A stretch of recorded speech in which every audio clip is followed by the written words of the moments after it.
This video is sponsored by FontLab.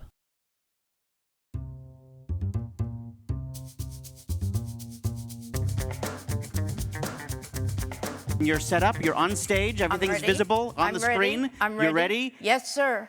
And go.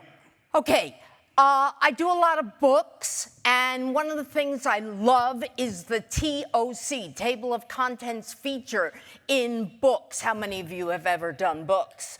TOC, people. Okay, that's very bad. So what I'm going to show you is how to create a TOC. Very simple. You have to use paragraph styles, but I'm going to show you the problem that I had making a TOC, okay?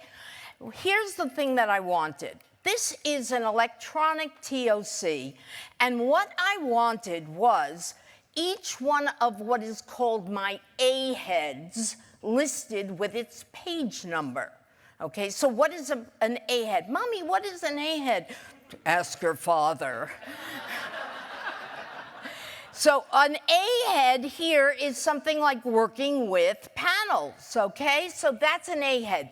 In my TOC, A heads do not get the word chapter, but chapter names have the word chapter ahead of them. So you've got something like chapter 1, and there it is, getting started. I wanted that to have the word chapter.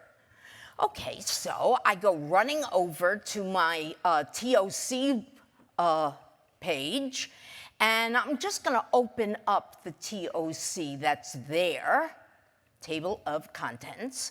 Now, I'm not creating the whole thing from scratch. I'm just showing you this wonderful little trick. So what I have are the paragraph style names. And in this case, I've got chapter opener name. And that was where I had something like getting started. All right? That needs to have a chapter in front of it. Chapter opener name left doesn't, but the A heads don't at all. 1 minute left? 43 seconds. Okay, very quickly. Chapter opener name, how does that get the chapter in front of it? There is nothing in the TOC that will allow me to do that. Nothing. So we cancel out of this. We come over to where it is, and I need the word chapter. Where is my paragraph styles? I should have memorized that. Okay, there she is. And how do I get the chapter opener? Double click, bullets, and numbering. And right there, you make a style for bullets and numbering, and that's where you get your chapter and the number. Bullets and numbering. Well, I hope you enjoyed this video. If you did, be sure to give it a like and subscribe to our channel. And for thousands more how-to articles and tutorials, visit our website, creativepro.com, and become a member today. Thanks for learning with us.